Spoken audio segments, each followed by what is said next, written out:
এই যে বন্ধুরা, ভালোবাসার সকল প্রকার গল্প পেতে আমাদের তামান্না ডায়েরি চ্যানেলটা সাবস্ক্রাইব করে পাশে থাকা বেল আইকনটি বাজিয়ে অল বাটনটি ক্লিক করুন। রাত 11টা বেজে 50 মিনিট। রেলিংয়ে ঠেস দিয়ে বসে আছি আমি। চারিদিকে ঠান্ডা ঠান্ডা বাতাস বইছে। বাতাসের সাথে হাসনাহেনা ফুলের মিষ্টি ঘ্রাণ নাকি লাগছে। প্রাণ ভরে একটা নিঃশ্বাস নিয়ে পাশে থাকা ব্যক্তিটির দিকে তাকালাম। চাঁদের আলোয় ওনার মুখটা স্পষ্টভাবে দেখতে পাচ্ছি আমি। আকাশের দিকে স্থির দৃষ্টিতে তাকিয়ে আছে নির্ভীক। আমি বুঝি না এত রাতে এনার এখানে কী কাজ থাকতে পারে। প্রায় 1 ঘন্টা ধরে এইভাবেই বসে আছেন, কিন্তু কিছুই বলছে না। আর উনি এখানে এলেনি বা কি করে? সব গেটই তো বন্ধ, তাহলে কিভাবে? এত ভাবতে হবে না, তোমার এই ছোট্ট মস্তিষ্কে এত চাপ না নেওয়াই ভালো। আমি ওই গাছ বেয়ে উঠেছি। এক প্রকার অবাকই হলাম। উনি কিভাবে বুঝলেন আমি কিছু ভাবছি? অবশ্য এটা নতুন কিছু নয়, উনি প্রায় বুঝে যান। তাই নিজের বিস্ময়টাকে নিজের মধ্যে দমন করে পাশের মেহগনি গাছটির দিকে তাকালাম। গাছটার ছাদ ঘেঁষে দাঁড়িয়ে আছে। উনি তাহলে এই গাছটা দিয়ে এসেছেন? কিন্তু কেন এসেছেন? আপনি এত রাতে এখানে কেন আসলেন? আর নিচেই বা বসেছিলেন কেন? উনি মুচকি হেসে বললেন, আর বলো না, এ বাড়িতে একটা পেতনি থাকে, মারাত্মক রকমের পাজে সেই পেতনিটা। ঘুমিয়ে পড়েছিলাম, কিন্তু উনি আমার স্বপ্নে এসে বলল, এক্ষুনি আমার কাছে চলে আয়, নাহলে তোর ঘাড় মোটকে দিব। আমিও তার ভয়ঙ্কর রূপ দেখে ভয় পেয়ে গিয়েছিলাম। আর যাই হোক, যদি আমার ঘাড় মোটকে দেয় তাহলে আমার ফিউচার বাচ্চা কাচ্চাগুলো এতিম হয়ে যাবে। আর আমি কি সেটা হতে দিতে পারি? নোপ, কখনোই পারি না। তাই তো এই মাঝরাতেও চলে এলাম। বাই দ্য ওয়ে, মধ্যরাতে তুমি এখানে কি করছো? এত রাতে একটা মেয়ে ছাদে দাঁড়িয়ে আছো, এটা তো ভালো কথা নয়। ওনার কথা শুনে শব্দ করে হেসে ফেললাম আমি। কি বলছে এই মানুষটা? ওনার দিকে নজর যেতেই দেখলাম উনি এক দৃষ্টিতে আমার দিকে তাকিয়ে আছেন। আমি তাকাতেই চোখ সরিয়ে বিড়বিড় করে কিছু একটা বলছেন। আমি ওনাকে বললাম, কিছু বললেন? আর চোখে আমার দিকে তাকালেন, তারপর বললেন, এত রাতে এখানে কেন এসেছো? ঘুম আসছিল না, তাই হাওয়া খেতে চলে এলাম। হাওয়া খাওয়া যায় নাকি? কেন নয়? উনি নিঃশব্দে হাসলেন। আমি বললাম, আপনি যে এখানে এসেছেন সেটা বাবা মামুনি জানে? না, আর আমি একা আসেনি, আয়াতও এসেছে। ওই যে কতক্ষণে ফিরবে কে জানে। আয়াত ভাইয়াও এসেছে। বাপরে, এরা 2 ভাই তো দেখছি খুব ডেঞ্জারাস। ভাবছি এখন মারুফার কি করছে। ও কি বাইরে বেরোতে পেরেছে নাকি আয়াত ভাইয়াকে আচ্ছা মতো ঝাড়তে এত রাতে আসার জন্য? ওর কি ভয় লাগছে যে কেউ দেখলে কি ভাববে, নাকি প্রিয় মানুষটার সাথে সময় কাটানোর জন্য সব ভয় উড়ে গিয়েছে? যাই হোক, এইসব সাইডে রেখে বললাম, কফি খাবেন? উনি বিস্ফোরিত চোখে আমার দিকে তাকালেন। ওনার এমন দৃষ্টিতে কিছুটা অপ্রস্তুত হয়ে পড়লাম আমি। আরে এইভাবে তাকানোর কি আছে? উনি বিস্ময় নিয়ে বললেন, তুমি এই কথা বলছো? তুমি আজব, এইভাবে রিয়াক্ট করছেন কেন আপনি? আমি কি অবাস্তব কিছু বলেছি কফি খাবেন? আমার খেতে ইচ্ছে করছে তাই জিজ্ঞাসা করলাম। ঠিক আছে, আপনার যখন এতই বিস্ময় তাহলে থাক। না, থাকবে কেন, আমি খাবো। ঠিক আছে, আমি বানিয়ে নিয়ে আসছি। তারপর আমি রান্নাঘরে চলে এলাম। চুলায় দুধ বসিয়ে একবার আম্মু আব্বুর রুমের দিকে উঁকি দিলাম। না, কেউ টের পায়নি। কফি বানিয়ে ছাদে চলে এলাম আমি। 1 কাপ ওনাকে দিলাম আর 1 কাপ আমি নিলাম। উনি কফি খাচ্ছেন আর আমি ওনার দিকে তাকিয়ে আছি। কি মানুষ রে এইটা! একবারও বলছিও না কেমন হয়েছে। মুখ ঘুরিয়ে অন্যদিকে তাকালাম। এখন থেকে রেগুলার আসতে হবে মনে হচ্ছে। রেগুলার রুটিনে তোমার হাতের কফি অ্যাড করে দিলাম আজ থেকে। এমন কথা শুনে ওনার দিকে ফিরে তাকালাম। অবাক চোখেই দেখছি ওনাকে। উনি আমার দিকে তাকিয়ে মুচকি হেসে বললেন, আমার বইয়ের দেখি অনেক গুণ। তারপর আবার নীরবতা। এখনো বাতাস বইছে। অদ্ভুত ভালো লাগা কাজ করছে। রাত 12টার সময় ছাদে ওনার সাথে কফি। মনে হচ্ছে এইভাবেই থেকে যায় সারা জীবন। সময়টা এখানেই থেমে যাক, কিন্তু সেটা কি আর আদৌ সম্ভব? নিশ্চয়ই না। তাই তো আমার এই চিন্তা ভাবনাকে ভেস্তে দিয়ে ওনার ফোন বেজে উঠল। উনি ফোনটা ধরে কারোর সাথে কথা বললেন, তারপর ফোনটা কেটে আমাকে বললেন, এবার আমাকে যেতে হবে। ওনার মুখ থেকে যেতে হবে শুনে কেমন বিষণ্ণতা ছেয়ে গেল আমার। কেন যেতে হবে? এখানে থাকলে কি হবে? হ্যাঁ, এমন হুট করে এসে ফট করে চলে গেলেই হলো নাকি? এটা তো মানা যায় না। আরে আমার ইচ্ছারও তো দাম আছে নাকি? আমি কোনো রকম বনিতা না করেই বললাম, যাবেন মানে? আপনি যাবেন না, আজ এখানে থাকবেন আমার সাথে। উনি আমার দিকে ভ্রু কুঁচকে তাকালেন, হয়তো আমাকে বুঝতে চেষ্টা করছেন। কিছুক্ষণ ওভাবে থেকেই আমার কপালে হাত রেখে বললেন, তুমি ঠিক আছো তো? আমি আমার কপাল থেকে ওনার হাত সরিয়ে দিলাম, তারপর দুই হাতে ওনার বাম হাতটা জড়িয়ে ধরে ওনার কাঁধে মাথা রেখে বললাম, আমি একদমই ঠিক আছি। আপনি যাবেন না মানে যাবেন না। আয়াত ভাইয়াকে চলে যেতে বলুন, আপনি ভোরবেলা যাবেন। ওনার মুখের দিকে তাকাতে দেখলাম উনি চোখ বড় বড় করে আমার দিকে তাকিয়ে আছেন। আমি ডোন্ট কেয়ার ভাব নিয়ে মুখ ঘুরিয়ে নিলাম। উনি উঠে দাঁড়িয়ে গেলেন। ওনার দাঁড়ানো দেখে আমি পাশে থাকা টুলের উপর দাঁড়িয়ে গেলাম। উনি ভ্রু কুঁচকে বললেন, তুমি পাগল হয়ে গিয়েছো, আমি যাচ্ছি। যাচ্ছি বললেই হলো নাকি? আপনি যাবেন না ব্যাস। বুঝে বলছো তো? আমি থাকলে কিন্তু পরিস্থিতিটা তোমার জন্য খারাপ হয়ে যেতে পারে। আমি তীক্ষ্ণ দৃষ্টিতে ওনার দিকে তাকালাম, তারপর বললাম, মানে? উনি গম্ভীর গলায় বললেন, লোক, তুমি এই মুহূর্তে নিজের মধ্যে নেই। তুমি একটা মেয়ে আর আমি একটা ছেলে, তারপরও তুমি আমার জন্য হালাল। যদি কিছু। একটু চুপ থেকে একটা বড় নিঃশ্বাস নিলেন, তারপর বললেন, নিজের ঘরে যাও। উনি যেতে নিলেই হাতটা টেনে ধরলাম আমি। উনি হাঁ করে আমার দিকে তাকিয়ে আছেন। উনি ছোট ছোট চোখে তাকালেন।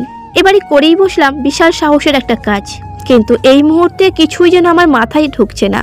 ওনাকে নিজের দিকে ফিরিয়ে ওনার গলা জড়িয়ে ধরে বললাম, আমার বরটা কত কিউট, দেখলেই মনে হয় খেয়ে ফেলি। উনি বিস্ময়ের হতবিম্বল। আমার থেকে একটু দূরে গিয়ে মাথায় হাত দিয়ে বসে পড়লেন উনি। আমি ওনার দিকে ভ্রু কুঁচকে তাকিয়ে আছি। আচ্ছা, আমি কি এতটা বিস্মিত হওয়ার মতো কিছু করেছি? এরকম রিয়াকশনের কারণটা কি? উনি আমার দিকে তাকিয়ে বলেন, সত্যি তোমার মাথা খারাপ হয়ে গিয়েছে। কেন এমন পাগল করছো আমায়? আমি এমনিতেই পাগল হয়ে আসি, আর পাগল করো না প্লিজ। এখন চুপচাপ ঘরে যাও। আমি তো নাছর বান্দা। যাবে না মানে যাবে না। আমার কোনো হেলদুল না দেখেই উনি উঠে চলে গেলেন। আমি শুধু ওনার যাওয়ার দিকে তাকিয়ে আছি। আজ মারুফার হলুদ। নীলা আর আমি ওর খাটের উপরে পা দোলাচ্ছি আর আপেল খাচ্ছি। ও আমার দিকে অসহায়ের মতো করে তাকিয়ে আছে। আমি ডোন্ট কেয়ার ভাব নিয়ে বাকি সবার দিকে তাকালাম। মিতু, রুবি, জান্নাত, মিম সহ বাকিরা সাজতে ব্যস্ত। ওদের দেখে মনে হচ্ছে আজ ওদেরই হলুদ। আর এদিকে মারুফাকে দেখো, নর্মাল ড্রেস আপে বসে আছে। সবাই সাজতে বলছে, কিন্তু ওনার গায়ে লাগছে না। এদিকে প্রায় সন্ধ্যা হয়ে এসেছে, এক্ষুনি ওই বাড়ির লোকজন চলে আসবে। এবার আন্টি এসে ওকে তাড়া দিতে লাগলো, কিন্তু ম্যাডাম যে এখনো সেভাবেই বসে আছে। অবশেষে আমি ওকে দিলাম এক ধমক। তারপর বললাম, কি সমস্যা? এইভাবে হুতুম পেঁচার মতো বসে আছিস কেন? ও মিনমিনিয়ে উত্তর দিল, দোস্ত, টেনশন হচ্ছে খুব, সব কেমন যেন গুলিয়ে যাচ্ছে। এমন ভাব করছিস যেন আজই তোর বিয়ে।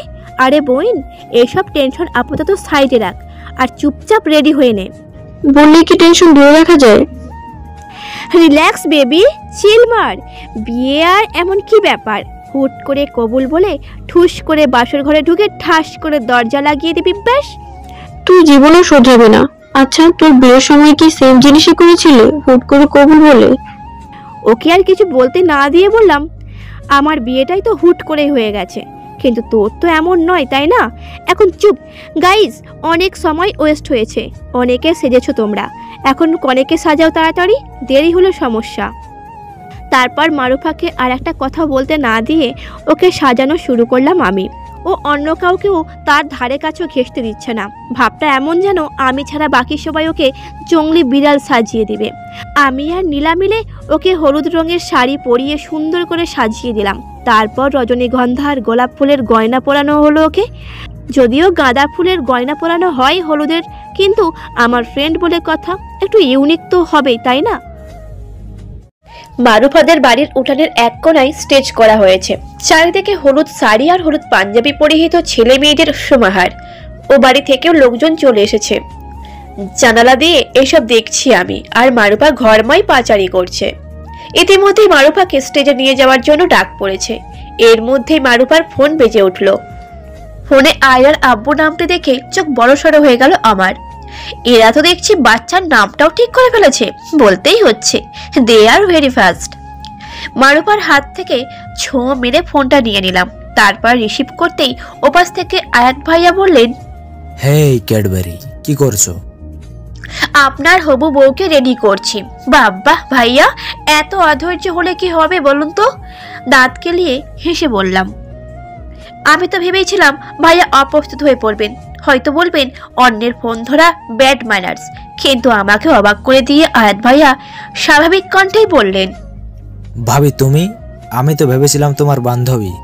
সে যাই হোক, ভালো হয়েছে তুমি ফোন ধরেছো। আমার তোমার সাথেই কথা ছিল। তোমার ফোনে কল করে করে টায়ার্ড হয়ে ওকে কল দিয়েছি। আমি রীতিমতো টাস্কে খেয়ে আছি। হলুদের দিন হবু বউকে কল করে বলছে আমার সাথে কথা বলার জন্য কল করেছে। তাড়াহুড়ো করে বিছানার কাছে গিয়ে নিজের ফোনটা হাতে নিয়ে দেখি আয়াত ভাইয়া 12 বার মিস কল করেছে, আর ফোন মহাশয় সাইলেন্ট মুডে চলে গিয়েছেন। একটা ছোট নিঃশ্বাস ফেলে বললাম, আর বলবেন না ভাইয়া, এত মেয়ের হুড়োহুড়িতে চাপ লেখে কখন যে ফোনটা সাইলেন্ট হয়ে গিয়েছে। সে যাই হোক, আজকের দিনে বউ বাদে আমার সাথে কি কথা? হেল্প চাই ভাবি, হেল্প চাই। তোমার বান্ধবীকে বললে তো শুনবে না, হয় ফোন কেটে দিবে, না হয় কয়েকটা ঝাড়ি মেরে চুপ করিয়ে দিবে। তাই তোমাকেই বলবো বলে ঠিক করেছি। হেল্প করো একটু প্লিজ। কি হেল্প চাই আপনার? কি মতলব? তেমন কিছুই না, আবার অনেক কিছুই। ওর হলুদের অনুষ্ঠান শেষ হলে ওকে কোনোভাবে ওদের বাড়ির পেছনের বড় গাছটার কাছে পাঠাবে প্লিজ। আমি সেখানেই দাঁড়িয়ে আছি, আমি ওকে হলুদ লাগাবো। আমি অনেকটা বিস্ময় নিয়ে একটু জোরেই বললাম, আপনি এখানে? আরে আস্তে ভাবি আস্তে, কেউ জানলে একটা লজ্জাজনক পরিস্থিতিতে পড়তে হবে তো। এই হেল্পটা করে দাও না ভাবি, তোমার দেবরকে এইটুকু হেল্প তো করতেই পারো। আপনি হয়তো ভুলে যাচ্ছেন ভাইয়া, এই মুহূর্তে আমি আপনার ভাবি নই, শালিকার রোল প্লে করছি। আর শালিকারা তো আজকে দোলাভাইকে হেল্প করে না। এটা ঠিক নয় ভাবিজান। ভাবি হিসেবে আমার প্রতিও তো আপনার কিছু দায়িত্ব আছে। প্লিজ ভাবি প্লিজ। দেখি কি করা যায়। ততক্ষণে আপনি ওখানে বসে মশার কামড় খান, ওকে? ওনাকে আর কিছু বলতে না দিয়েই ফোনটা কেটে দিলাম। বিয়েটা কোনো ম্যারেজ হলে এমন সিচুয়েশনটা হতো না, কিন্তু বিয়েটা তো বাড়িতে হচ্ছে, আর হলুদের দিন তো বরকে আসতেই নেই। আকাশ কুসুম ভেবে মারুপাকে নিয়ে বাইরে এলাম। মারুপার স্টেজে বসিয়ে স্টেজ থেকে নেমে এলাম। আপাতত এখানে আমার কাজ শেষ। ওকে সবার আগে হলুদ আমি লাগিয়েছি। ওকে হলুদ লাগিয়ে একটু দূরে এসে দাঁড়ালাম। অত ভিড়ের মধ্যে দাঁড়িয়ে থাকার চেয়ে এখানে দাঁড়ানোটা শ্রেয় বলে মনে হলো। সবাই দৌড়াদৌড়ি করছে, এত এত কাজে সবার অবস্থা মোটামুটি শোচনীয়। কাকিমাকে দেখলাম কাজের ফাঁকে ফাঁকে স্টেজের দিকে তাকাচ্ছেন। আমি গিয়ে ওনাকে এক প্রকার টেনেই নিয়ে এলাম। তারপর সবাইকে সাইডে সরে যেতে বলে কাকিমাকে স্টেজের সামনে দাঁড় করিয়ে হলুদের বাটিটা এগিয়ে দিলাম। কাকিমা ছল ছল চোখে আমার দিকে তাকালেন। আমি ওনাকে বললাম, কাকি, আপনি ওর মা, মেয়েকে হলুদ লাগানোর অধিকার সবার আগে আপনার, আর আপনি কিনা দূর থেকে দেখছেন। নিন, এখন ওকে হলুদ লাগান। কাকি মারুপাকে হলুদ লাগিয়ে দিল। মারুপাকে দেখলাম প্রায় কেঁদেই দেবে। আমি ওখান থেকে দূরে এসে ওই দিকে দিক তাকাচ্ছি। বলতে গেলে কাউকে খুঁজছি। সবাই তো এসেছে, এমনকি আয়াত ভাইও এসেছে, কিন্তু ওনাকে তো দেখছি না। আসেনি নাকি? এইসব ভাবনার মাঝে কেউ বলে উঠলো, কাউকে খুঁজছো? পেছনে ঘুরে দেখি সান ভাইয়া দাঁড়িয়ে আছে। ওনাকে দেখে একটু বিরক্তই হলাম আমি। উফ, এই লোকটা এখানে কি করছে? আবার এসে বলছে কাউকে খুঁজছে কিনা, আসলে বিরক্তিকর। আচ্ছা, এই লোকটার সাথে দেখা হলেই বা কি সবসময় আমার আগে পিছে ঘুরতে হবে নাকি? ইচ্ছে তো করছে ব্যাটার মাথাটা ফাটিয়ে দিই, কিন্তু বর্তমানে এই ইচ্ছেটাকে সাইডে রেখে মুখে প্লাস্টিকের হাসি ঝুলিয়ে বললাম, আমি নির্ভীকের খোঁজ করছিলাম। আপনি দেখেছেন ওনাকে? নির্ভীক তো তোমার বড়, তাহলে নাম ধরে ডাকছো কেন? ও তোমার ভাই হয়, তাই না? মেজাজটা পুরো 120 ডিগ্রি অ্যাঙ্গেলে ঘুরে গেল। আমার বরকে আমি নাম ধরে ডাকবো নাকি অন্য কিছু বলে ডাকবো, সেটা আবার আমার ব্যাপার। তুই কোথাকারের কে রে যে বরকে ভাই ডাকতে বলছিস? ইচ্ছে করছে আচ্ছা মতো কিছু গালি দিতে, কিন্তু এত লোকের মধ্যে তো সম্ভব নয়। আমি আর চোখে শান ভাইয়ার দিকে তাকালাম। উনি একটা হাসি দিয়ে বললেন, বাই দা ওয়ে, তুমি অনেক কিউট, আজ আরো বেশি কিউট লাগছে। আমার বড় তো, তাই অ্যাকচুয়ালি উনি হকচকিয়ে বললেন, বর মানে? বর মানে বর। আমার বর প্রায় বলে এই কথাটা। এই, তুমি বেশ ভালো মজা করতে পারো। অবশ্য তোমার মতো বাচ্চা মেয়েদের এরকমটাই মজাই ভালোই শুট করে। শর্মি, তুমি এখানে কি করছো? ওইদিকে মারুফা তো তোমাকে খুঁজছে। ঠিক তখনই পেছন থেকে নির্ভীক বললেন। আমি সচকিত চোখে ওনার দিকে তাকালাম। হলুদ পাঞ্জাবিতে বেশ লাগছে মানুষটাকে, অবশ্য ওনার সব রঙেই মানায়। আমি একগাল হেসে বললাম, আপনাকেই তো খুঁজছিলাম। তারপর ওনার বাম হাত ধরে টেনে শান ভাইয়ার সামনে এনে দাঁড় করালাম। উনি চোখ ছোট ছোট করে তাকালেন। আমি সেদিকে পাত্তা না দিয়ে শান ভাইয়াকে বললাম, এনাকে চেনেন নিশ্চয়ই, আজ আবার নতুন করে চিনবেন। ইনি হলেন নির্ভীক চৌধুরী, আমার one and only husband. Cute না? এইসব বলেই নির্ভীকের দিকে তাকালাম। উনি কিছুটা অবাক হয়ে তাকিয়েছিলেন মনে হয়, ওনার চাউনি দেখে তো তাই মনে হলো। কিন্তু মুহূর্তে একগাল হেসে শান ভাইয়ার দিকে তাকালেন। আমিও তাকালাম। শান ভাইয়া একদম চুপসে গিয়েছে। উনি অবাক চোখে আমার দিকে তাকিয়ে আছেন। আমি বললাম, আমি কিন্তু মজা করছি না ভাইয়া, সেদিন তো দেখিয়েছিলেন যে আমি নির্ভীকদের বাড়িতে ছিলাম। যাই হোক, আমি আসছি, মারুফা ডাকছে। আমি ওখান থেকে চলে এলাম। যাক, ঝামেলা থেকে মুক্তি। মারুফার কাছে যেতেই বলল, কই গিয়েছিলি তুই? কখন থেকে খুঁজছি, পরে নির্ভীক ভাইয়াকে দেখে বললাম। বাদ দে, কিসের জন্য খুঁজছিলিস তা ক। ঘুমটাটা ঠিক করে দে, বারবার খুলে যাচ্ছে। তারপর ওর ওই ঘুমটা ঠিক করে দিলাম। হঠাৎই আয়াত ভাইয়ার কথা মনে পড়লো। এখন মহারানীকে নিয়ে তার মহারাজের কাছে যেতে হবে, কিন্তু মারুফাকে বলা যাবে না, বললে সব মানা করে দেবে। তারপর সুযোগ বুঝে ওকে বাইরে নিয়ে এলাম। এইটুকু রাস্তা আসতেই মারুফা বারবার বলছে, কই নিয়ে যাস আমারে। এক ধমক দিয়ে চুপ করাইছি মায়েরাটাকে। বড় গাছটার ওখানে গিয়ে দেখি আয়াত ভাইয়া গাছের শিকড়ের উপর বসে আছে আর মশা মারছেন। মারুফা আমার দিকে অবাক চোখে তাকালো। আমি ওর দিকে পাত্তা না দিয়ে আয়াত ভাইয়াকে বললাম, নিন্দে বাড়ছি, আপনার মল্লিকাকে নিয়ে এলাম, কিন্তু আপনার হাতে বেশি সময় নেই, যা কাজ তাড়াতাড়ি সারুন, আমি বরং দেখি কেউ এদিকে না আসে। আয়াত ভাইয়া হেসে দিয়ে বললেন, থ্যাঙ্কস ভাবি। বিনিময়ে মুচকি হেসে ওখান থেকে চলে এলাম। বাড়ির পেছন দিকে একটা গলি আছে, সেটা পার হয়ে বাইরে আসতে হয়। আমি ওই গলির কাছে আসতে কেউ হ্যাঁচকা টান দিয়ে দেওয়ালের সাথে আটকে ধরলো আমায়। পারফিউমের গন্ধটা বুঝে গিয়েছে এটা নির্ভীক। আমি ওনার দিকে ভ্রুকুচকে বললাম, কিচ্ছে? এইভাবে টেনে আনলেন কেন? হুটহাট এমন করে টেনে আনার মানে কি? চুপ, আর একটা কথা না, তুমি ঠিক আছো তো? না, কাল থেকে যে বিহেভগুলো করছো তাতে তো আমার মনে হচ্ছে না তুমি ঠিক আছো। তোমার কি শরীর খারাপ? অসুস্থ তুমি? আমি কোনা চোখে ওনার দিকে তাকালাম।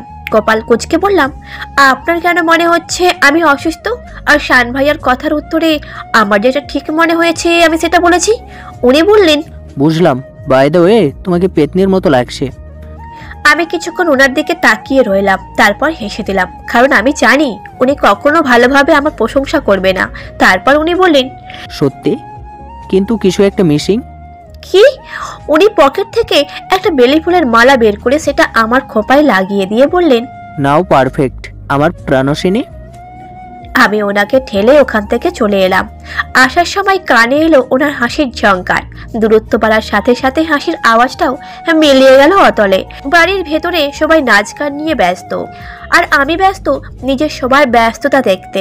কিছুক্ষণ পরেই মারুফা এসে দাঁড়ালো আমার পাশে। গাল দুটো লাল হয়ে আছে আর মুখে লাজুক হাসি।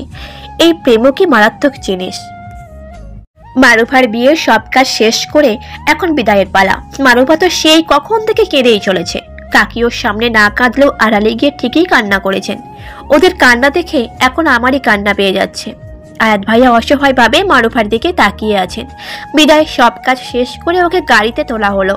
নির্ভীকের বাড়িতে পৌঁছাতেই বড় কাকিমণি মানে আয়াত ভাইয়ার মা নিজেই আয়াত ভাইয়াকে বরণ করে ঘরে তুললেন। আয়াত ভাইয়ার রুমটা রজনীগন্ধা দিয়ে আর গোলাপ ফুল দিয়ে সাজানো হয়েছে। মারুফাকে ভেতরে আনার পরে সবাই মিলে ঘিরে বসলো। আয়াত ভাইয়া মনে হয় ওনার বন্ধুদের সাথে আড্ডায় ব্যস্ত। এই রুমে মারুফার সাথে হাসি তামাশা করছেন নূপুর আর দিশা। ওদের এই কাজ কারবার ভালো লাগছে না আমার, তাই আমি রুম থেকে বেরিয়ে এলাম। সবাই নিজেদের কাজে ব্যস্ত। ঠিক তখনই মাথায় এলো আমি কোন রুমে থাকবো। বাড়ি ভর্তি মেহমান, সব রুমে তো নিশ্চয়ই গদাগদি করে থাকবে সবাই, কিন্তু আমি তো এত লোকজনের মধ্যে থাকতে পারি না, কেমন জানি দম বন্ধ লাগে। দূর, এইসব ভাবার থেকে ভালো মামনিকে কাজে হেল্প করি। এই ভেবে রান্নাঘরের দিকে যেতেই কিছু কথা কানে এলো। একটু কাছে গিয়ে পর্দার আড়ালে দাঁড়িয়ে দেখলাম ওখানে মামনি, কাকিমণি সহ আরো কয়েকজন মহিলা রয়েছেন। একজন বলছেন, বড় ভাবি, আয়তের বিয়ে তো হয়ে গেল, এবার তোমার নির্ভীকের বিয়ে কবে দিবে? ওরা দুজন তো সমবয়সী, তাহলে আর দেরি করে লাভ কি বলো? এবার নির্ভীকের জন্য পাত্রী দেখো।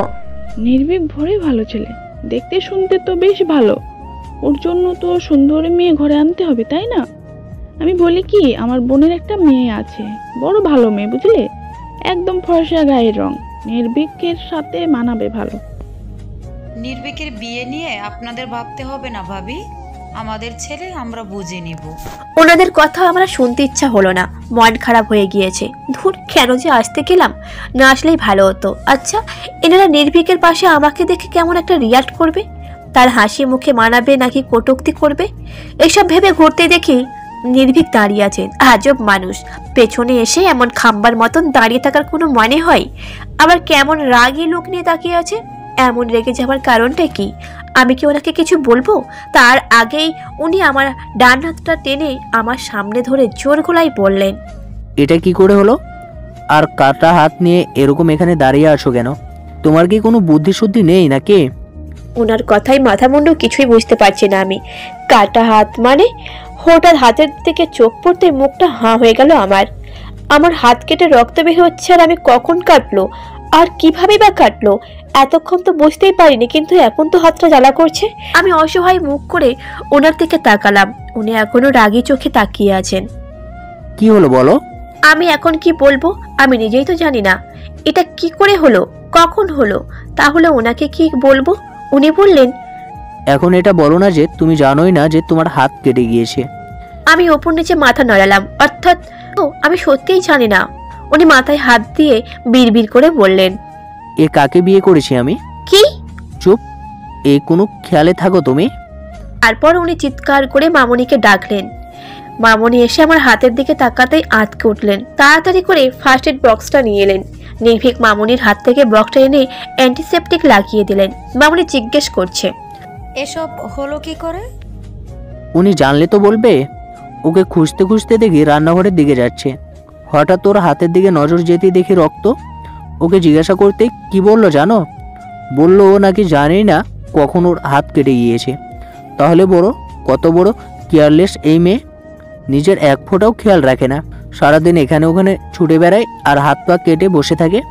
খাওয়া দাওয়ারও ঠিক ঠিকানা নেই, একবেলা খাই কি 3 বেলা খাই না।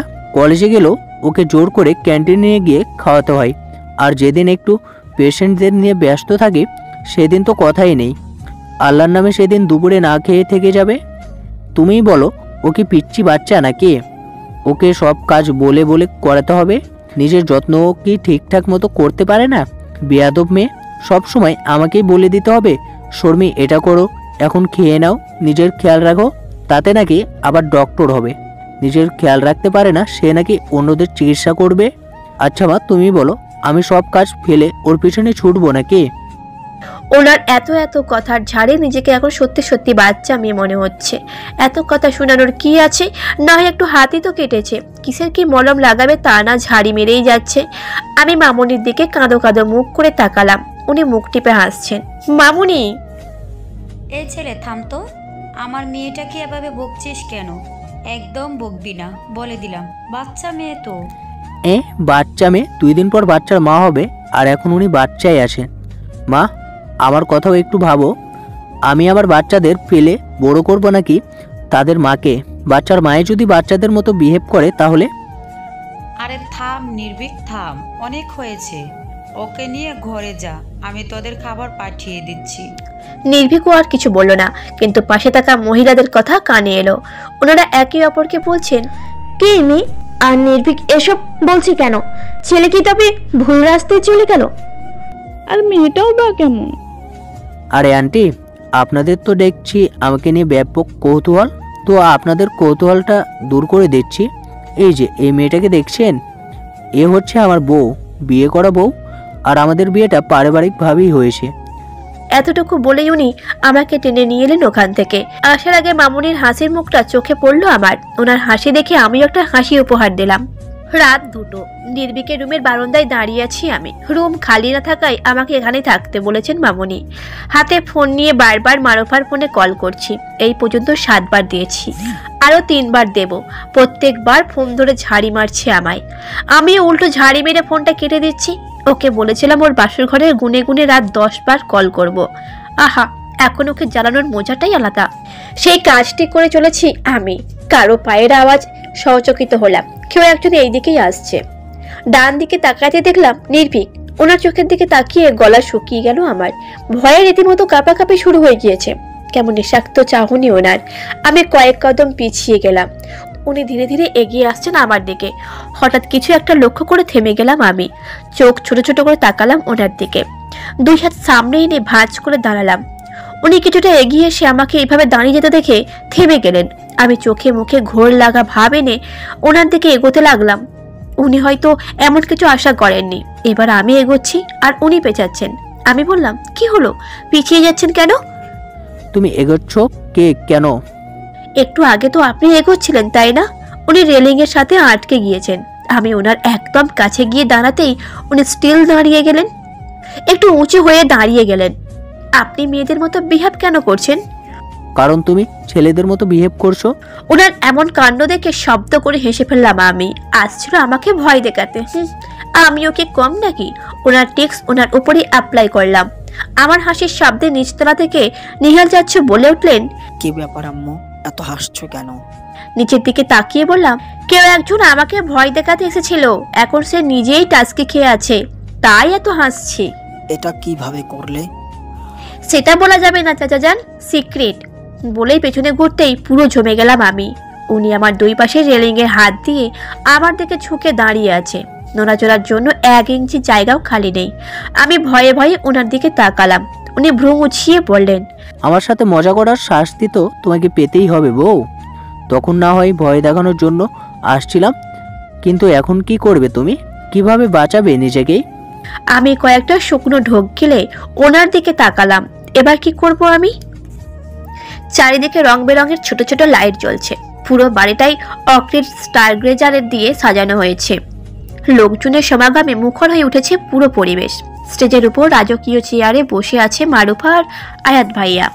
মাঝে মাঝে আয়াত ভাইয়া মারুফার কানে কানে কিছু একটা বলছেন, আর মারুফা গাল দুটো লাল বেগুনি রং ধারণ করছে। দূর থেকে ওদের কার্যকলাপ দেখে মুখ টেপে হাসছি আমি। নির্ভীক মহাশয় নিজের কাজে ব্যস্ত। ভাইয়ের বউ ভাতের অনুষ্ঠান বলে কথা, কাজ তো থাকবেই। মামনি আর কাকিমুনি রান্নাঘর সামলাচ্ছেন। আমি গিয়েছিলাম সাহায্য করতে, কিন্তু ওনারা ঠেলে এখানে পাঠিয়ে দিয়েছেন। অনেক বলেও বোঝাতে পারিনি আমি। ওনাদের এক কথা, আজ তোমাকে কোনো কাজ করতে হবে না, ভবিষ্যতে তো তোমাকে এইসব সামলাতে হবে। আজ না হয় থাক, তুমি বরং তোমার বন্ধুর সাথে থাকো। কিন্তু আমি খুব ভালো করে জানি আমাকে কোনোদিনও কাজ করতে দেবে না এনারা। ঠিক কোনো না কোনো বাহানা দিয়ে পাঠিয়ে দেবে। ভেবে অবাক লাগে, এনারা কি আমার শ্বশুরবাড়ির লোকজন নাকি আমার বাবা মা? এত ভালো কেন এই মানুষগুলো? এত ভালো হওয়াটা কি ভালো কথা নাকি? এমন হলে তো আমি দিন দিন লাট সাহেব হয়ে যাব। এমনিতেও অলস, আরো বেশি অলস হয়ে যাব। কিন্তু মামনি তো এই কথাটা মানতে নারাজ। মিউজিকের আওয়াজে ঘোর কাটলো আমার। সামনে তাকিয়ে দেখি আয়াত ভাইয়া, নির্ভীক সব বন্ধুরা চলে এসেছে। হুট করে নজর গেল নির্ভীকের ওপর। খয়েরি রঙের পাঞ্জাবি পরেছেন উনি। ওনার দিক থেকে চোখ সরিয়ে নিজের দিকে তাকালাম। আমার লেহেঙ্গাটাও খয়েরি রঙের। লেহেঙ্গাটা সকালে উনি দিয়েছেন আমায়। মুচকে হেসে ওনার দিকে তাকালাম। এবার একটা বিষয় আমার নজরে পড়লো। তাশা নির্ভীকের আশেপাশে ঘুরঘুর করে বেড়াচ্ছে। একবার ওনার সামনে গিয়ে দাঁড়াচ্ছে, তো আবার পেছনে গিয়ে দাঁড়াচ্ছে। কখনো নিজের চুল ঠিক করে, তো কখনো আবার মেকআপ। ওর এমন অবস্থা দেখে আমার এরকম হাসি পাচ্ছে, আবার রাগও লাগছে। হাসি পাচ্ছে এই ভেবে যে বেচারি নির্ভীকের অ্যাটেনশন পাওয়ার জন্য কত ডেসপারেট হয়ে আছে, আর রাগ লাগছে এই ভেবে যে এই মেয়ে আবার আমার বরের দিকে নজর দিচ্ছে। কত বড় সাহস! ও কিনা আমার বিয়ে করার বরের দিকে নজর দেয়। আমি গিয়ে নির্ভীকের পাশে দাঁড়ালাম। ওনার দিকে আর চোখে তাকালাম। উনি আমার দিকে চেয়ে আছেন। আমি সেদিকে পাত্তা না দিয়ে মারুফার দিকে তাকালাম। ও ইশারায় আমাকে নিজের কাছে ডাকলো। আমিও ওর কাছে এসে দাঁড়ালাম। ও বলল, দোস্ত, আর কতক্ষণ এভাবে বসে থাকবো? আমার খুব অস্বস্তি লাগছে। এত লোকের মাঝে এমন সংসারে বসে থাকতে একদম ভালো লাগছে না। আমি দাঁত কেলিয়ে বললাম, একটু কষ্ট করে আজকের দিনটা ম্যানেজ করে নেই বোন। কাল থেকে একটু রিলিফ পেলেও পেতে পারিস। এখন কিছু করার নেই। ও দুঃখী দুঃখী ভাবে বসে রইল। কিছুক্ষণ পর বলল, তাই বিয়ের জন্য এত অনুষ্ঠান করার কি আছে বলতো? আমার তো এবার মেজাজ খারাপ হচ্ছে। সবাই নিজেদের মতো ব্যস্ত, আর এদিকে পরকনে দুজনের অবস্থাই শোচনীয়।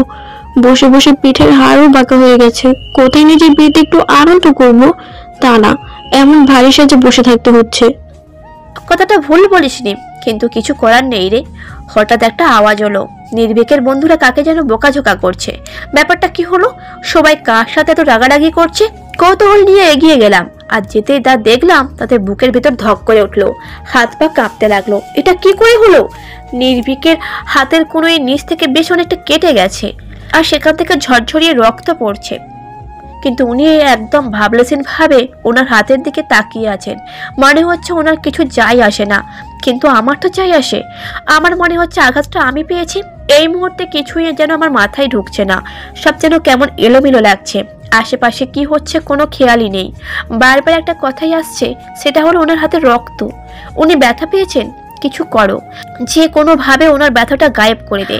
আমি দৌড়ে গিয়ে ওনার হাত ধরে ফেললাম, তারপর উদ্বিগ্ন গলায় বললাম, কি করে হলো এটা? কিছুক্ষণ আগেও তো ঠিক ছিলেন, তাহলে কি করে হলো? এতখানি কাটলো কি করে? আমাকে তো বলছিলেন আপনি নিজের খেয়াল রাখতে পারি না, এখন আপনি তো নিজের খেয়াল রাখছেন না। আমি প্রায় কেঁদেই চলেছি। ছল ছল চোখে ওনার দিকে তাকালাম, উনি অবাক চোখে তাকিয়ে আছেন। আশেপাশে সবাই হয়তো কিছু বলছিল, কিন্তু আমার সেদিকে কোনো খেয়ালই নেই। কারোর কোনো কথা না শুনে ওনার হাত ধরে টেনে ঘরে নিয়ে এলাম। ফার্স্ট এড বক্সটা এনে তুলো দিয়ে রক্তটা মুছতে মুছতে করুণ স্বরে বললাম, কেন করেন এমন? আশেপাশে জিনিসপত্র খেয়াল করতে পারেন না? কতখানি কেটে গিয়েছে, আর আপনি কিনা ওখানে ভাবলেছেন ভাবে দাঁড়িয়েছিলেন। সেদিন আমি না হয় বুঝতে পারিনি, কিন্তু আজ আপনি তো বুঝেছিলেন। আপনি খুব খারাপ, জানেন? জানেন আপনার হাতে রক্ত দেখে কতটা ভয় পেয়ে গিয়েছিলাম আমি? কোনো ধারণা আছে আপনার? এক নাগারে কথাগুলো বলে থামলাম আমি।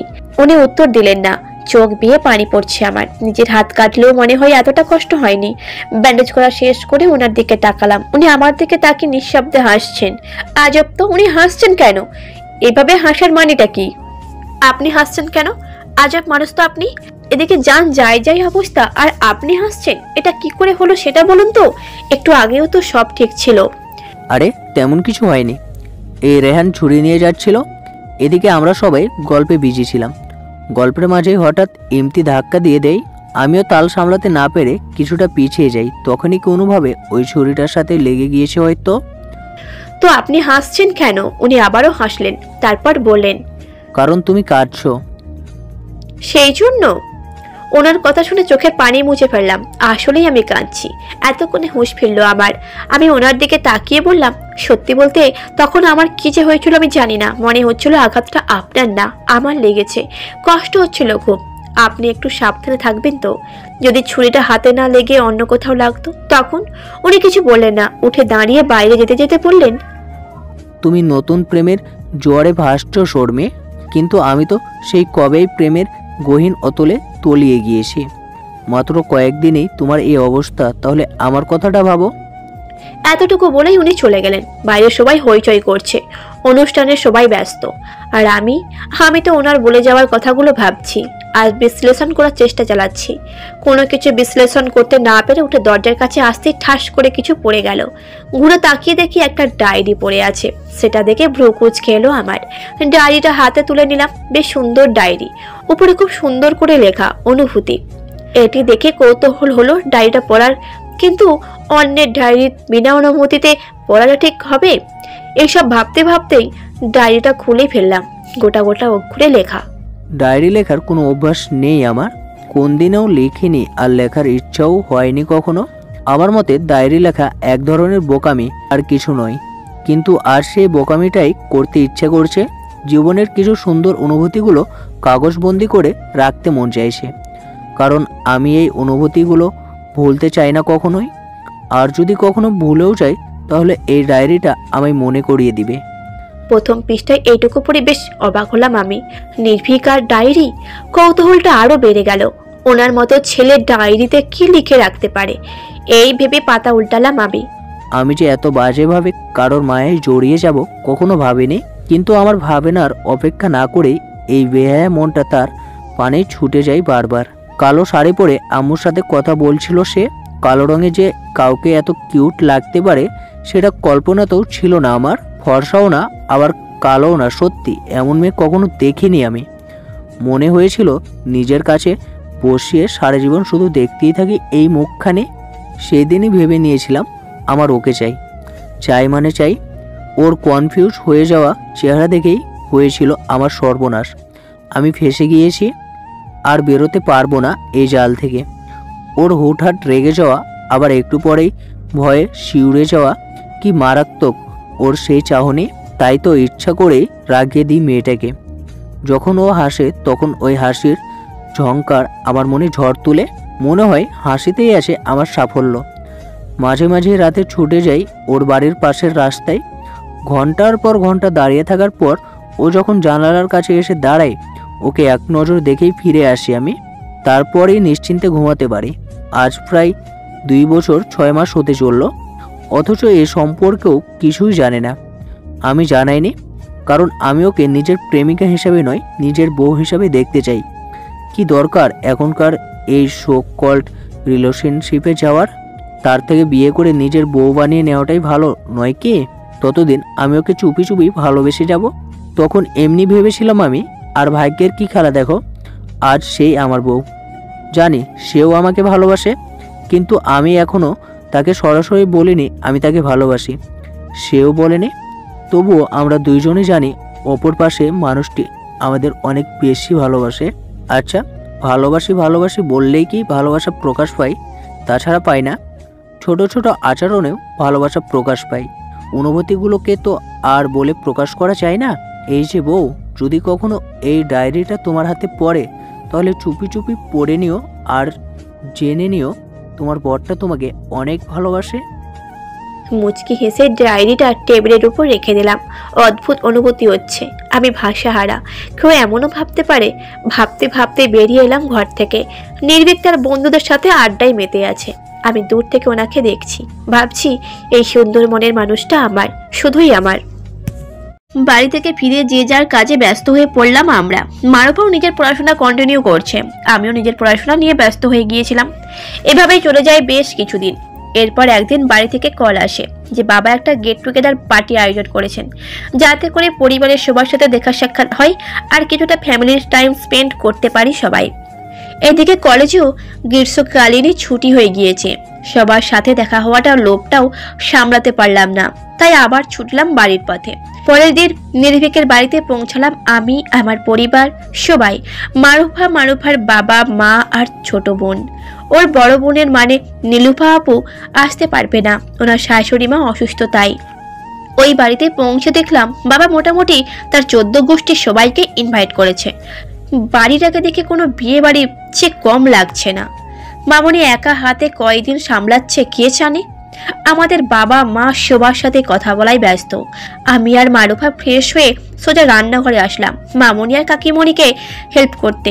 আমরা দুজনেই মামনির হাতে হাত কাজ করছি আর টুকটাক কথা বলছি। কিছুক্ষণের মধ্যেই রান্নাঘরে হাসির রোল পড়ে গেল। আমরা দুই বেষ্টু একসাথে যেখানে আছি সেখানকার পরিবেশ শান্ত থাকতেই পারে না।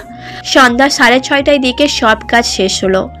এর মধ্যে আমি নির্ভীককে একবারও দেখিনি, কোথায় আছে কে জানে। এরই মধ্যে আয়াত ভাইয়া এসে বেশ কয়েকবার মারুফাকে ডেকে গিয়েছে, আর মারুফা বিরক্তি নিয়ে ওনার দিকে তাকাচ্ছেন। ওদের কাণ্ড দেখে কাকিমণি পর্যন্ত মুখ টিপে হাসছে। সবার হাসি দেখে বেচারি লজ্জায় লাল হয়ে যাচ্ছে। শেষে ওকে ঠেলে পাঠিয়ে দেওয়া হলো। ও যাওয়ার পর মামনি বললেন নিজের ঘরে গিয়ে ফ্রেশ হয়ে নিতে। কিছুক্ষণ পরই সবাই একসাথে আড্ডা দিতে বসবে। এখন কথা হলো গিয়ে নিজের রুম বলতে কোনো রুমের কথা বলছেন মামনি? নির্ভীকের রুম নাকি অন্য রুম? হ্যাঁ, বিয়ের পর বরের রুমই তো নিজের রয়, কিন্তু আমাদের ব্যাপারটা তো আলাদা। আমাকে এইভাবে দাঁড়িয়ে থাকতে দেখে মামনি হয়তো কিছুটা আন্দাজ করতে পারলেন। হেসে বললেন, নির্ভীকের রুমে যাও আম্মু, ওটাই তোমার ঘর। আমি মাথা নাড়িয়ে চলে এলাম। ঘরে ঢুকতে দেখি মহাশয় উল্টো হয়ে শুয়ে আছেন। দেখেই মেজাজটা খারাপ হয়ে গেল আমার। এখন শুয়ে থাকার সময় নাকি? কিন্তু আবার মনে হলো ওনার শরীর খারাপ নয় তো, না হলে এখন এইভাবে। আর কিছু না ভেবেই ওনার মাথার কাছে গিয়ে বসলাম। উনি ঘুমাচ্ছেন, ডাকতে গিয়েও ডাকলাম না। ওনার ঘুমন্ত মুখটার দিকে তাকিয়ে ডাকতে ইচ্ছে করলো না। এতটা রাস্তা জার্নি করে ফিরেছে, একটু ঘুমাক। ওনার চুলগুলোতে হাত বুলিয়ে উঠে আসতে নিলেই হাতে টান পড়লো। টান সামলাতে না পেরে সোজা ওনার উপর গিয়ে পড়লাম আমি। হাত খোপা চুলগুলো খুলে গিয়েছে। মুখে তুলে তাকিয়ে দেখি ওনার চোখ খোলা। তার মানে উনি জেগে গিয়েছেন। এক হাতে আমার কোমর জড়িয়ে ধরে অন্য হাত দিয়ে আমার চুল সরাতে সরাতে বললেন, কি ব্যাপার মহারানী, একেবারে আমার রুমে এসে আমার দিকে এমন ড্যাব ড্যাব করে তাকিয়েছিলে কেন তুমি? কি মতলব তোমার? প্রথমত ওনার এত কাছে থাকায় অস্বস্তি হচ্ছে আমার, তার উপর ওনার ছোঁয়া বরাবর কেঁপে উঠছে। আমি কিছু বলতে গিয়েও পারছি না, সব কেমন তালগোল পাকিয়ে যাচ্ছে। না, আর এভাবে থাকা যাবে না। ওনাকে ধাক্কা দিয়ে ওনার ওপর থেকে উঠে এলাম আমি। নিজেকে স্বাভাবিক রাখার চেষ্টা করে বললাম, ফ্রেশ হতে এসেছিলাম। আরে আপনার ঘর মানে এটা তো আমার বরের ঘর, বুঝেছেন?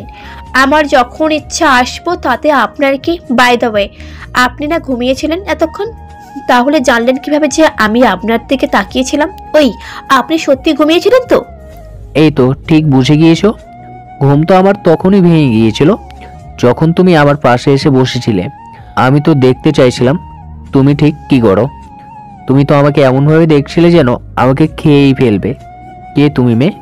কোথা থেকে এসেছো? হ্যাঁ, আমার দিকে এভাবে তাকানোর অধিকার শুধু আমার বউয়ের আছে। তুমি কোথাকার কে? হ্যাঁ, যাও যাও, আমার বউ এসে তোমাকে দেখলে রাগ করবে। আমি চোখ ছোট ছোট করে তাকালাম ওনার দিকে। উনি হাত পা ছেড়ে উঠে গিয়ে দরজা লাগিয়ে দিলেন। আমি ভ্রু কুচকে তাকালাম। উনি হেসে দিয়ে বললেন, যাও গোসল করে নাও। রান্নাঘর থেকে এসেছো সেটা তোমাকে দেখেই বোঝা যাচ্ছে। এখানে ওখানে হলুদ মরিচ লাগিয়ে এসেছো, নিশ্চয়ই খুব গরমও লাগছে। গোসল করে নাও, ভালো লাগবে। ঠিকই তো বলেছেন, আসলে গা জ্বালা করছে, হাত পা চুলকাচ্ছে।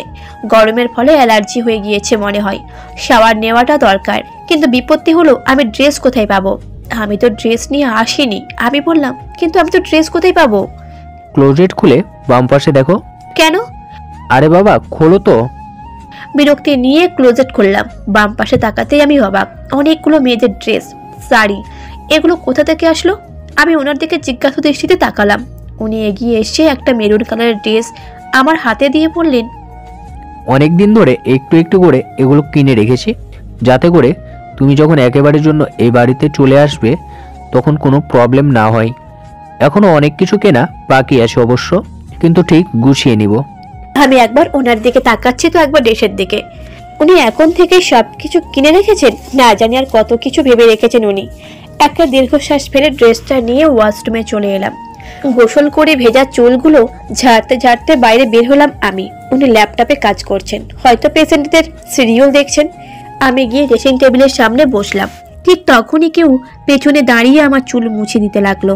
সামনে আয়নায় নির্ভীককে দেখা যাচ্ছে। উনি বললেন, কবে বড় হবে শর্মী? এখনো পর্যন্ত নিজের চুলটাকেও মুছতে পারো না। মাঝে মাঝে মনে হয় বাল্যবিবাহ করে ফেললাম না তো। এই তোমার বয়স সত্যি 19 বছর তো? আমি মুখ ফুলিয়ে বললাম, 19 বছর 9 মাস 26 দিন। উনি হাঁ করে আমার দিকে তাকিয়ে আছে। কিছুক্ষণ পর আবার চুল মুছতে লাগলেন।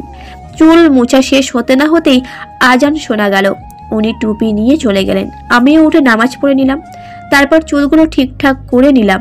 ব্যাগ থেকে কাজল বের করে চোখে কাজল টেনে বাইরে চলে এলাম। চুলগুলো ভেজা থাকায় আর বাঁধা হলো না। মারুফার বাইরে দাঁড়িয়েছিল। ও আমার দিকে এগিয়ে এসে শয়তানি হাসি দিয়ে বলল, কি রে, তুই তো ফুল চেঞ্জ, আবার চুলগুলো ভেজা দেখছি। এই তোর ব্যাপার কি বলতো? এই মেয়ে জীবনে শোধরাবে না। হুদাই আজাইরা কথা মাথায় ঘোরে। আমিও কম নাকি? একটা ডেভিল স্মাইল দিয়ে বললাম, তোর তো দেখছি লিপস্টিক লেপটে আছে বেবি, ঠিক করে বেরোবি না? কথাটা শুনে ও হাত দিয়ে মুখ ঢেকে চোখ বড় বড় করে দেখালো। তারপর দৌড়ে চলে গেল। ও দৌড়ানো দেখে ব্যাপক হাসি পাচ্ছে আমার। এইদিকে সবাই নিজেদের জায়গায় বসে পড়েছি। উঠোনে খোলার আকাশের নিচে সবার বসার ব্যবস্থা করা হয়েছে। সামনে একটুখানি উঁচু করে একটা স্টেজের মতন করা হয়েছে। ঠিক তার শেষ প্রান্তে একটা প্রজেক্টর রাখা, অনেকটা নাচ গানের আসরের মতো। এই প্ল্যানটাই ছোটদের। যেহেতু সবাই অনেকদিন পর একসাথে হয়েছে, একটু তো গান বাজনা না হলে কি আসর জমে নাকি? এইসব বলেই বাবাকে রাজি করানো হয়েছে। একদিকে সব ছোট সদস্যরা মানে আমরা সবাই, আর অন্য পাশে বড়রা তারাও এসেছে দেখেছি। আর এসেই মৌমাছির মতো নির্ভীকের পেছনে পড়ে আছে, কিন্তু খুব একটা সুবিধা করতে পারছে না। কিছুক্ষণ পরই সবাই যে যার জায়গায় বসে পড়লো।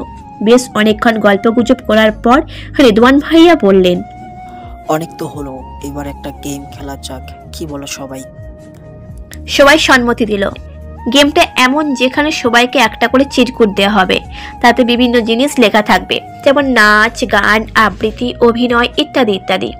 এবং চিরকুটের উপর নাম্বারই করা থাকবে। যার চিরকুটে যা লেখা থাকবে তাকে তাই করতে হবে। নাম্বার অনুযায়ী এক এক করে সবাই পারফর্ম করবে। সবাইকে পারফর্ম করতে হবে, কাউকে বাদ দেওয়া যাবে না, মানে যাবে না। আমার আম্মু, মারুফার মা সহ কয়েকজন মহিলা পারফর্ম করতে রাজি নয়। তারা সবারটা দেখবে কিন্তু নিজেরা করবে না। অনেকে বললেও তাদের রাজি করানো গেল না। শেষে কেউ তাদের জোর করলো না। অবশেষে গেম শুরু হলো। সবাইকে চিরকুট দেওয়া হলো। নির্ভীককে চিরকুট দেওয়ার সময় রেদওয়ান ভাইয়া, রাইসা আপু সহ কয়েকজন শয়তানি হাসি দিল। কেউ গান, কেউ নাচ, কেউ আবৃত্তি করছে। বাবা আর আব্বু দুজন মিলে কত কৌতুক করলেন। সবাই হাসতে হাসতে লুটোপুটি খাচ্ছে। আব্বু কিছু হাস্যকর গল্প শোনালেন। আয়াত ভাইয়াটারও ছিল রোমান্টিক স্টাইলের বউকে প্রপোজ করা। সেটা করতে গিয়ে সবার সামনে নাকানি চোবানি খেয়েছে বেচারা। কোনো মতেই হচ্ছিল না। যতবার বলতে যায় ততবার সব কাজিনগুলো কিছু না কিছু বলে বসে। আয়াত ভাইয়া আর বলা হয় না, অনেক কষ্টে শেষমেশ বলেই দেয়। শাম্মী আর জান্নাত মিলে নাচলো। বেশ ভালোই নেচেছে দুজনে। মারুফা ওর বাবাকে ডেডিকেট করে গান গাইলো। তাশা বেশ ভাবে ছিল, কিন্তু বেচারিকে দুঃখী মায়ের অভিনয় করতে হলো। ওর ছেলে হলো নির্ভীক। তাশার রাগে গজগজ করতে করতে বসে পড়লো। ওর এমন রিয়াকশন দেখে সবাই হাসতে হাসতে শেষ। এবার এলো নির্ভীকের পালা। সবাই উৎসুক দৃষ্টিতে তাকিয়ে আছে। রিদওয়ান ভাইয়া নির্ভীকের হাত থেকে কাগজটা কেড়ে নিয়ে পড়তে লাগলেন। জোরে জোরে পড়লেন, अब आएगा उठ पहाड़ के नीचे निर्भीक उठे भर भाई। নিজের ভালোবাসাকে ডেডিকেট করে একটা সুন্দর গান গাইতে হবে এবং গানটা অবশ্যই তোর মনের সিচুয়েশনের সাথে মিলিয়ে গাইতে হবে এবং গানের শেষে তার নামটাও আমাদের বলতে হবে। অনেক জ্বালাইছিস আমাদের, অনেকবার জিজ্ঞাসি কেউ আছে কি না, নাম কি, কিন্তু কিছুই বলিস নাই। আজ তো বলতেই হবে বাচ্চা। এই ব্যাপার, ঠিক আছে, আজ তোদের নাম শুধু বলবো না, তার সাথে পরিচয় করিয়ে দিব। আমিও কিছু প্ল্যান করেছি আজকের জন্য, দুটো একসাথে করা হবে, ভালোই হবে। রিদওয়ান ভাইয়া সহ আরো কিছু কাজিনরা সমস্বরে চেঁচিয়ে উঠল। তারা হয়তো এমন কিছু আশা করেননি। বাবাকে দেখলাম মুখ টিপে হাসছেন। বাদ বাকি সবাই যারা ব্যাপারটা জানে তারা ভাবলেসিন ভাবে বসে আছে। তাশা তো খুশিতে গদগদ হয়ে আছে, আর আমি নির্ভীকের দিকে তাকিয়ে আছি। উনি উঠে গিটার নিয়ে স্টেজে থাকা টুলের উপর বসলেন। ঠিক তখনই প্রজেক্টর অন হয়ে গেল। প্রজেক্টরের আলো পর্দার উপর পড়তেই নির্ভীকের গিটার বাজিয়ে গাইতে শুরু করলেন। বলতে চেয়ে মনে হয়, বলতে তো বোধহয় না হৃদয়, কতটা তোমায় ভালোবাসি।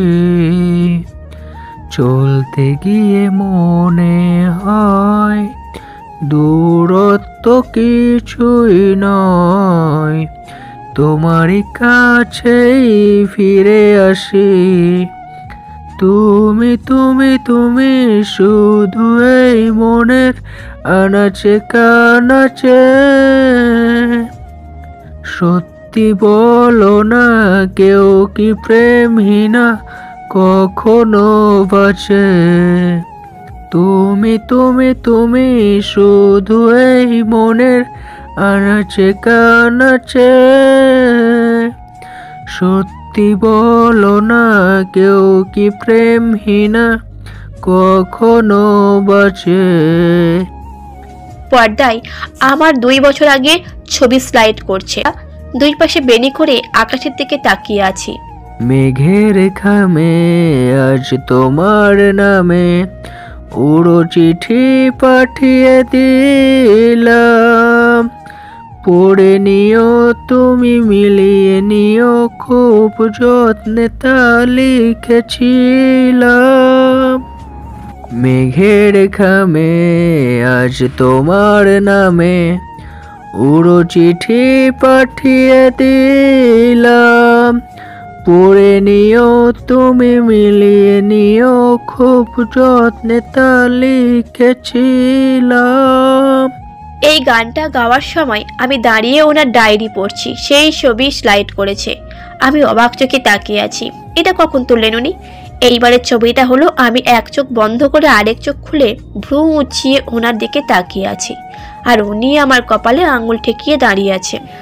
উনি আমার চুল টেনে ধরে আছেন, আর আমি রাগী চোখে ওনার দিকে তাকিয়ে আছি। উনি আমার সামনে আইসক্রিম ধরে আছেন, আর আমি আর চোখে ওনার দিকে তাকিয়ে আছি। এরকম টাইপের ছবি। উনি আমার শাড়ির আঁচল ধরে টানছেন, আর আমি কাঁধে হাত দিয়ে ওনার দিকে তাকিয়ে আছি। সেই ছবিটা এসে স্ক্রিনে আটকে গেল। গিটারের একটা টিউন তুলে গান শেষ করলেন উনি। আমি এখনো অবাক হয়ে তাকিয়ে আছি। এই ছবিগুলো কখন তুললেন, কিভাবে তুললেন? হঠাৎ খেয়াল হলো সবাই আমার দিকে চোখ বড় বড় করে তাকিয়ে আছে। তোষা তো হাঁ করে তাকিয়ে আছে। আমি ওটা দাঁড়িয়ে গেলাম। নির্ভীক গিটার রেখে আমার সামনে এসে দাঁড়ালেন। এক হাত দেয়ালে ঠেকিয়ে অন্য হাত দিয়ে নিজের পকেটে ঢুকিয়ে বললেন, will you marry me again? ওই সময় আমার রিয়াকশনটা ছিল কিছুটা এমন, এইভাবে কেউ প্রপোজ করে নাকি? কোনো কিছু সিধা ভাবে না করে এই ছেলে এইভাবে ভাব নিয়ে দাঁড়িয়ে বলছে will you marry me again? সকাল সকাল ঘুম থেকে উঠতে যে এত বড় ধাক্কা খাবো কল্পনাতেও ছিল না আমার। মা সকালে ডাকছিল, আমি ঘুম ঘুম চোখে আম্মুর দিকে তাকালাম, কিন্তু যা শুনলাম সেটা শোনার জন্য একদমই প্রস্তুত ছিলাম না আমি। ঘুম থেকে উঠেই মায়ের মুখে শুনলাম আজ নাকি আমার বিয়ে। আমি অবাক চোখে তাকিয়ে আছি আম্মুর দিকে।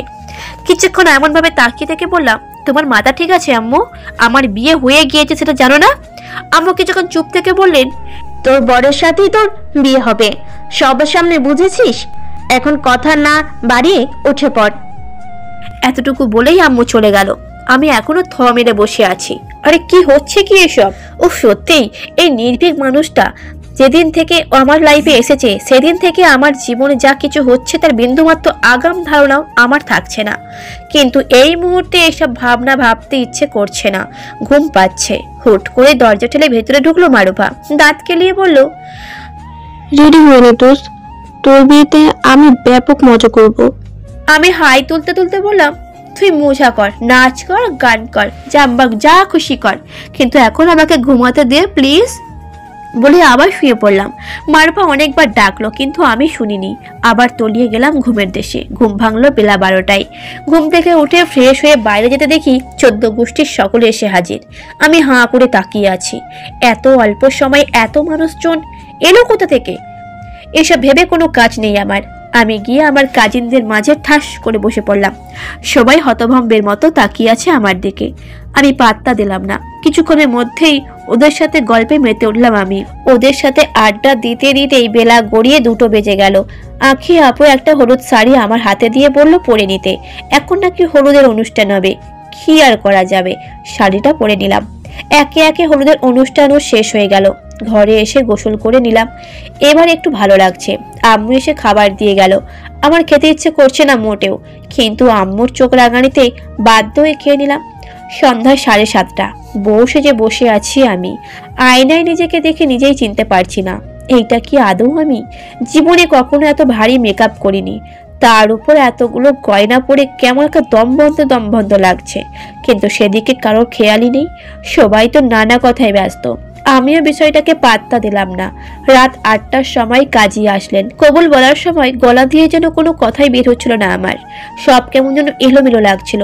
চোখের সামনে পুরনো সব দিনগুলো ভেসে উঠছিল। বাবা মায়ের সাথে আর থাকতে পারবো না ভাবতে খুব কষ্ট হচ্ছিল।